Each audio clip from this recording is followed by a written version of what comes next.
갑니다. 자, 2021년도 9월 9일 목요일 오전 10시 19분. 오늘은 목요일 촬영. 네. 금요일날 일이 좀 많아가지고 스케줄 때문에 목요일날 좀 당겨서 촬영들을 하고, 지난 시간은 2주치를 쪼개가지고 나갔죠. 그렇죠. 네. 뭐 했냐? 아, 여기 HXL 파트너스 이영수 대표. 근데 고정이니까 그 네임 자막을 주면은 그냥 뭐 ITACN도 많이 사랑해주세요.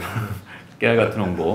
자, 그런 의미에서 텔레그램의 가치투자 클럽, 그 다음에 네이버 카페 스톡헌터, 텔레그램 주식 돋보기 여러 개의 채널이 있는데, 스톡헌터하고 가치투자 클럽은 같은 채널입니다. 그 운영하시는 분이 자세하게 이제 종목이나 그다음에 평가를 지금 리얼리티하게 해주는 곳은 네이버 카페 스톡헌터입니다. 스톡헌터 대박 히트입니다. 뭐 하여튼 잘해. 사실 매크로고 뭐 떠들어 봐야 뭔 의미가 있나. 매크로 해줘 그래도. 아니 해줄게. 그 다음에 이제 매크로 얼마나 궁금한데 지금. 알았어. 우리 잘 저기 네. 덱스터 어떻게 되는 거야? 네, 덱스터. 시부랄 덱스터. 갑자기 덱스터 왜?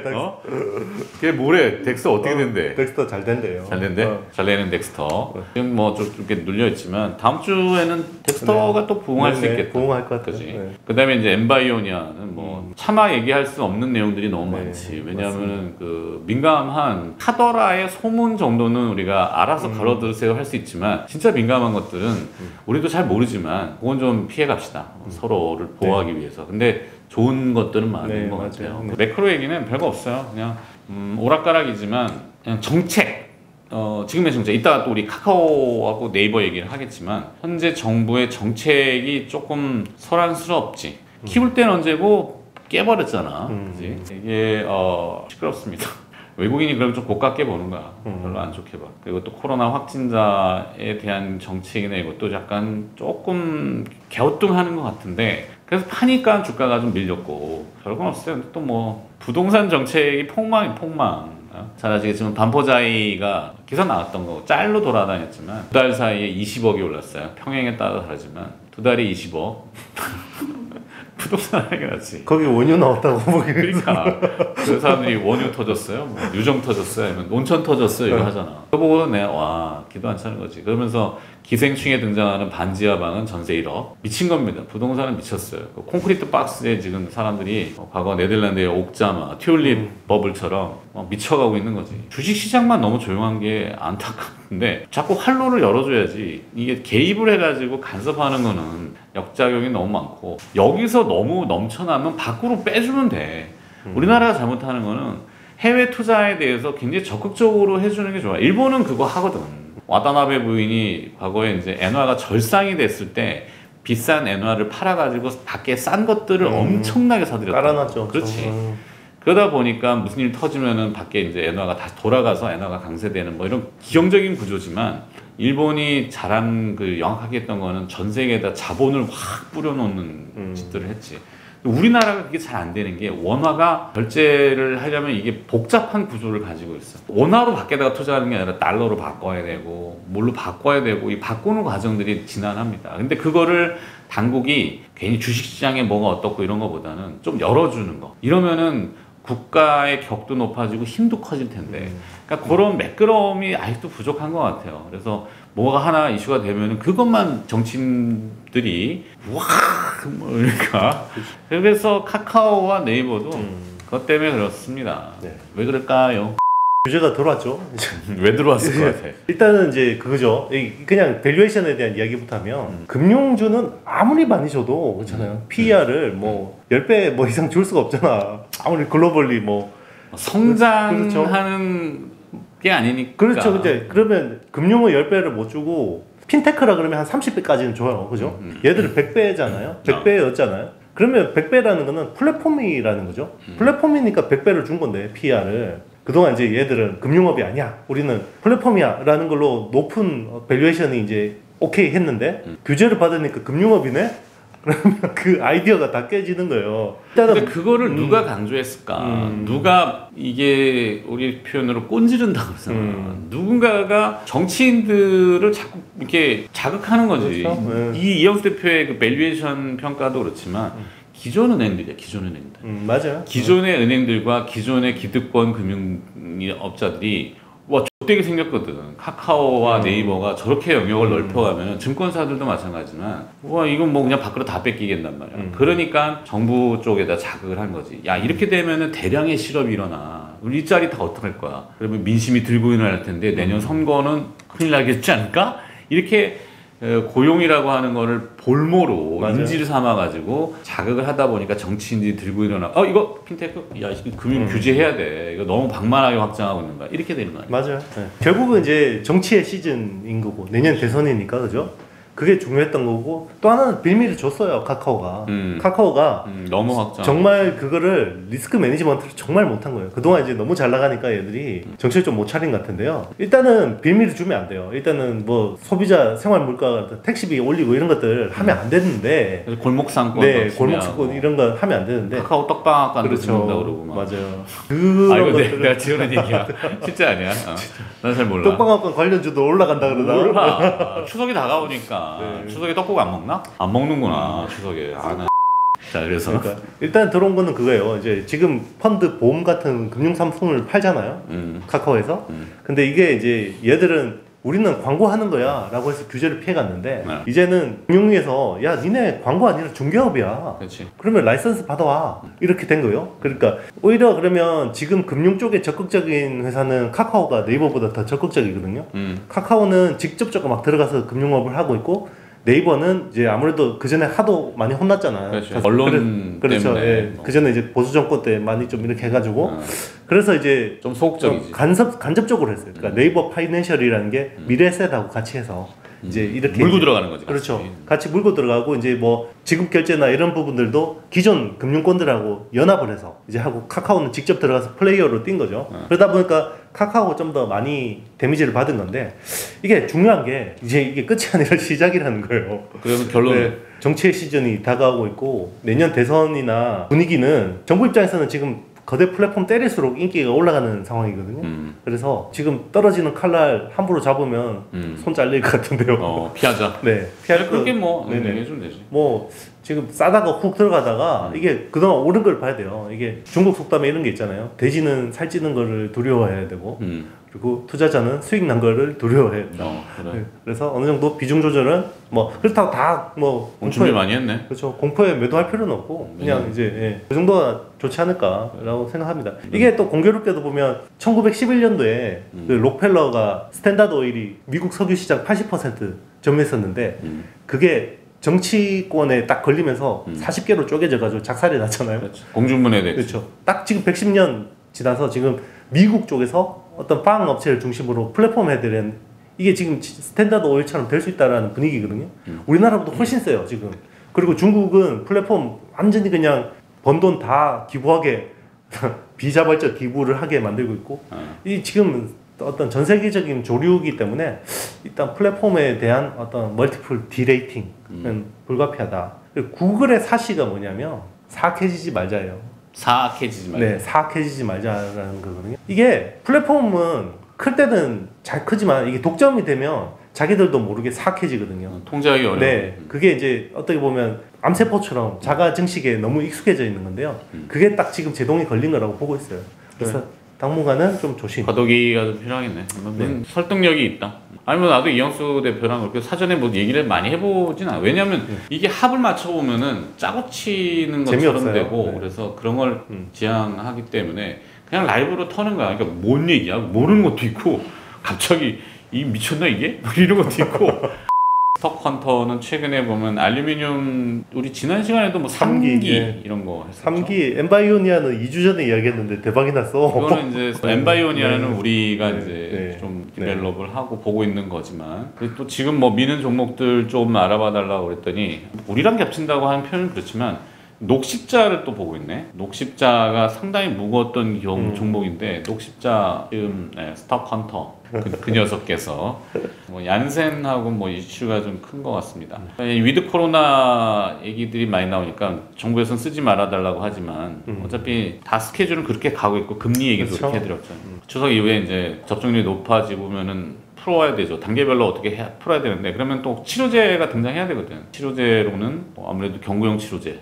진원생명과 그거는 이제 임상 이상 이상, 네. 진입한다고 해서 소식이 나왔고 사실 가장 빠른 거는 지금 머크죠. 머크, 네, 머크의 몰루피라비르인데 머크가 제품을 아마 빠르게 낼 것 같아요. 그러면 11월이 나오면은 국내 판권을 누가 가지느냐? 판매사가 HK 이노엔 가능성이 제일 높아. 그래서 HK 이노엔과 HK 이노엔의 지분을 60% 가지고 있는 한국콜마 이렇게 보고 있는데 한국콜마는 화장품으로 네, 인식이 그렇죠. 돼가지고 사실 그건 잘못된 건데 제조사하고 판매사는 구분이 돼야 돼. 그러니까 제조사는 대부분 한국콜마하고 코스맥스 그리고 또 뭐 한 군데 있지만 여기가 거의 다 생산을 하고 판매사는 뭐 아모레퍼시픽, LG생활건강 제품들 뒤에 딱 까보면은 나와 있습니다. 다. 나도 화장품을 이제 분장을 20년 넘게 하다 보니까 잘 지워야 되잖아. 좀 화장하는 남자. 얘도 이제 화장하는 애. 그러면 잘 지워야 됩니다. 네. 잘 지우고 보습이다 이걸 많이 발라야 돼. 한 6가지, 7가지까지 발라. 안 바르면 이막 갈라진단 말이지. 근데 그것들의 제품을 다 뒤집어 보면은 제조사가 거의 다 한국콜마야, 한국콜마. 많이 한다는 얘기고. 그래서 한국콜마는 나는 좋게 봅니다. 지금 밸류에이션이 시가총액은 1조 1000억이 좀 안 되는데 그 HK 이노엔 지분이 60%잖아. HK 이노엔이 시가총액이 1조 8천억이야. 그러면은 한 1조 1000억. 야, 단순히 딱 하면 1조 1000억. 자기 시가총액만큼 얘네 회사 지분을 가지고 있어. 그러니까 1+1이지. 1조 1000억 주고 한국콜마를 살면은 덤으로 HK 이노엔 1조 1000억 준다. 이런 건데 그건 이제 다 디스카운트 할인해야 그렇죠. 되고 깎아도 순자산 가치는 5천억 원은 되지 않겠느냐 이렇게 봅니다. 그리고 HK 이노엔은 머크의 여러 가지 기존의 백신들이 있어요. 들어본 제품 중에는 광고한 건데 여성분들 이제 자궁경부암 백신 가다실라인이라고 그 탤런트 이름을 까먹었는데 정경호, 그렇지. 정경호 그분이 이제 광고하는 가다실라인도 머크 겁니다. 근데 그거 판매도 HK 이노엔이 판권이 있지. 하여튼 7가지 백신을 이미 판권을 가지고 있기 때문에 머크가 그 제품을 내놓으면은 그래도 가능성이 높다. HK 이노엔이. 그럼 또 이슈가 되겠지. 그리고 이제 에코프로비엠 이야기 좀 해야죠. 뭐 양극재 난리부를 쓰네. 뭐 본방에도 얘기했지만 이게 좀 양복을 입고 온 게 본방송이 끝나자마자 바로 왔기 때문에 뭐 갈아입고 오고 뭐 이런 것도 나도 양복이 불편하거든. 넌 왜 양복 입고 오냐? 그러면 잠바 입고 와요? 잠바 입고 와? 민소매? 민소매? 안 돼? 품격을 지켜야 된다 그래서. 일단 지금 SK 이노베이션에 2024년부터 26년까지 3년간 10.1조 10조 1000억 정도가 이제 납품이 되는데요. 연간으로 그러면 한 3조 3천억씩 따박따박 찍히는 건데 중요한 게 NCM 955 하이니켈. 그러니까, 네네. 하이니켈이 이제 90%까지 가네요. 이제 이거를 가지고 주로 미국 쪽에 납품할 것 같아요. 이제 조지아 공장하고 이제 포드 조인트 벤처 쪽에 이제 물량 담당할 것 같은데 정말 2차 전지는 안 죽겠다. 와 정말 이제 지금 밸류에이션으로 보면 정말 어질어질하거든요. 아까 뭐 카카오나 이런 것처럼 땡겨온 것도 과하기도 한데도 불구하고 2차 전지나 수소 테마는 죽지 않겠다. 당분간은. 그렇지. 왜냐하면 이게 차기 정권하고도 에너지 정책은 맞물려 들어가는 것 같고 또 굵직하긴 거기에 이제 현대도 있지만 SK가 포전하고 있는 게 나는 좀 흥미로운 것 같아. 태원 회장이 상당히 그 판세를 잘 읽었은 것 같아. 대관 쪽으로는 대기업 중에 짱인 것 같아. 제가 볼 때 삼성보다 잘하는 것 같아요. 대관은. 이미 그때 우리 LG화학하고 미국에 소송 났을 때 이노베이션이 굉장히 큰 타격을 받을 수 있었잖아. 맞아요. 근데 딜 쳐버린 거 보면은 정말 잘해. 이건 이미 판세 끝난 거야. 근데 이런 판을 읽어야지 돈이 보이거든. 그렇죠. 큰 판을 읽고 리스크 매니지먼트를 정말 잘한다. SK 이노베이션이 에코프로 BM에다가 3년간 10조 1000억. 네. 그러면 더 올라요? 재료 노출됐으니까. 일단 재료 노출됐는데 중요한 게 LNF나 다른 이제 양극재 업체들이 또 나올 수 있을 가능성이 높다는 거죠.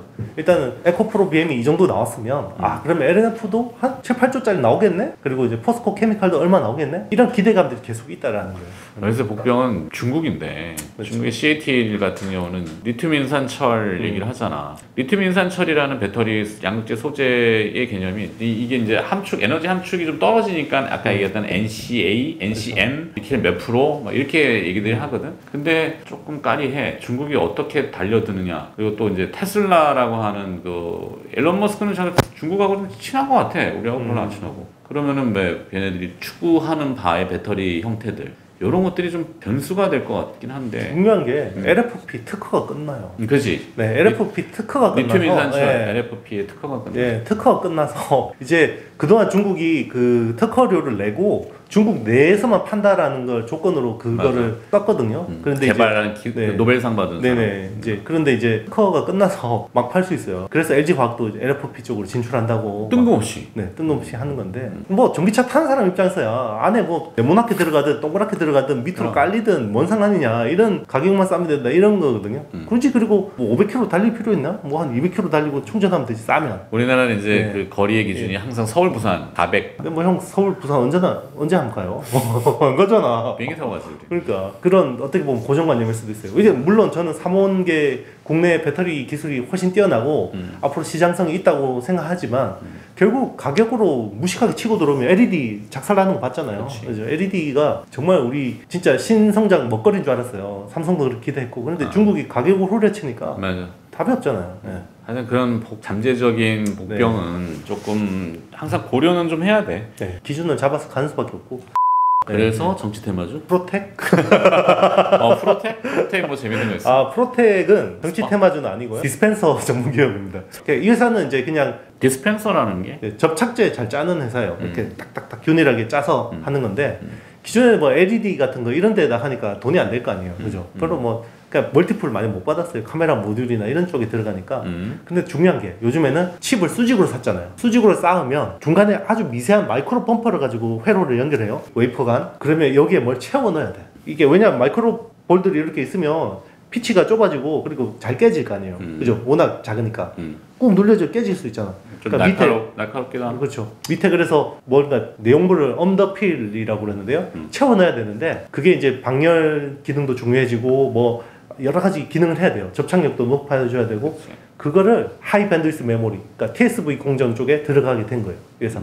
그래서 이런 쪽으로 수주가 많이 나오고 있고 상반기가 어마무시하게 실적 나왔어요. 그 용재도 중요하지만 그걸 이제 어떻게 붙이느냐의 기준이지. 맞아요. 골고루. 맞습니다. 근데 붙이는 건데 이제 얘가 또 접착제 자체에도 성능이 또 필요해지니까 양면 테이프 같은 거예요.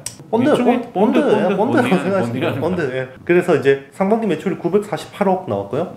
영업이익이 301억 나왔어요. 그 영업이익률이 거의 30%대 나왔죠. 올해 한 550억 이익이 나올 수 있을 것 같아요. 프로텍이. 네. 근데 시총이 지금 3,200억밖에. 그러면 이제 싸다. 네. 그리고 얘 자회사가 되게 똘똘해요. 자회사가 마이크로 프렌드라는 업체인데요. 이 마이크로 프렌드 자체도 매력적이에요. 얘는 이제 프로보 카드 업체인데 TSE하고 비슷한 비즈니스를 한다고 보시면 돼요. TSE 요즘 왜 이렇게 부러지냐? TSE는 분이 그 CFD 돌려가지고 DNF하고 그 종목 수급이 다 부러진 거야? 슈퍼게이미 분이 CFD로 질러가지고 터져가지고 하여튼 뭐 예. 그래서 프로보 카드하고 이제 랜드 디램 쪽에 하는데 기존에 이제 뭐 모바일 디램 쪽 이제 번인 제품이 주력이었는데 이게 이제 서버 쪽으로 확장될 수 있다 그러고요. TSE처럼 그 소켓 개발하고 있는데 이거는 뭐 밸류에 좀 넣기는 그렇고 쌉니다. 일단 상반기 327억, 영업이익 67억인데 네.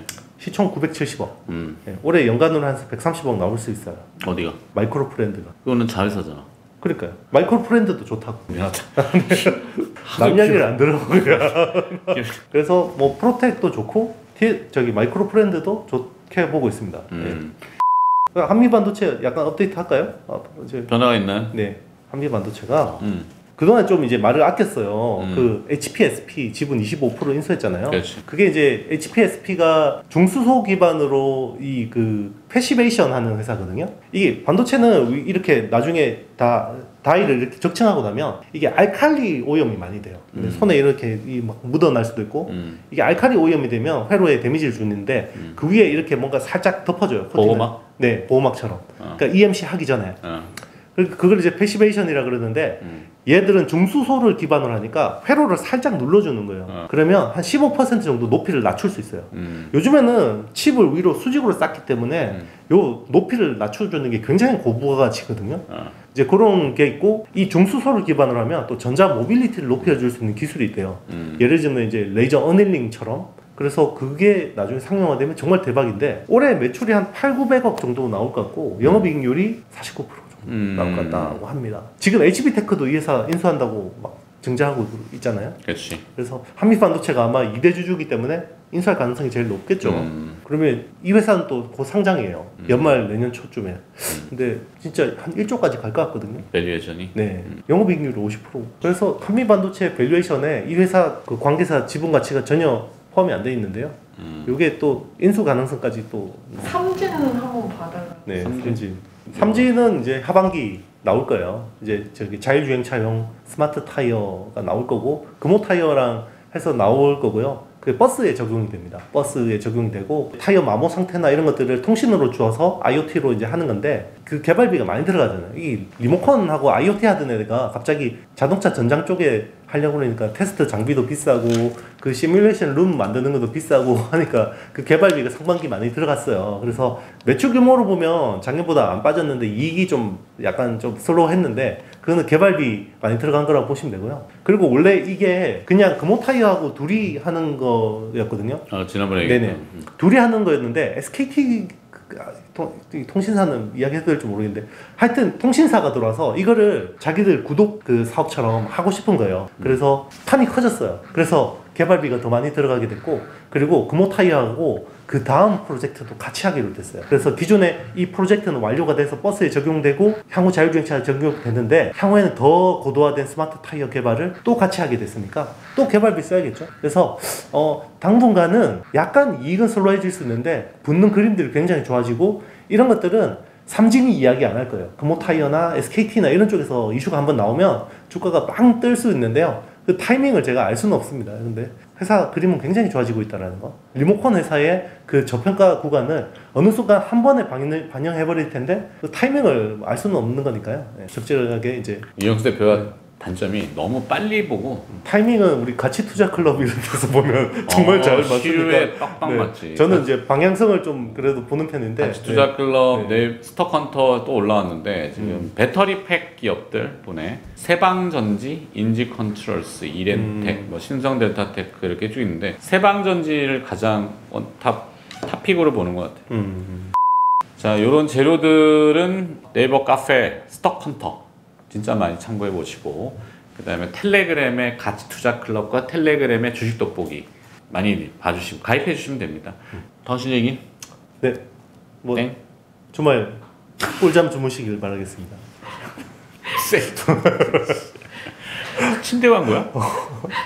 저희 주말 우리... 편히 꿀잠 주무시고요. 다음 주에도 올게요. 네. 자, 오늘 그 성시경처럼 잘 자요 한번 해줘. 잘 자요. 네. 안녕. 낮에 10시에 자냐? 이거 보통 저녁에 보고 잔단 말이야. 오케이. 아니 자기 찍는 시간만 생각해. 생각해봐요. 소비자 중심으로 생각해봐요. 좋은 날 보내시고 네. 추석이 다가오니까 수학의 다음 주가 되기를 기대하겠습니다. 오늘도 좋아요, 구독, 알림 설정, 댓글 많이들 남겨주시기 바라겠습니다. 다음 주에 뵙겠습니다. 안녕. 안녕.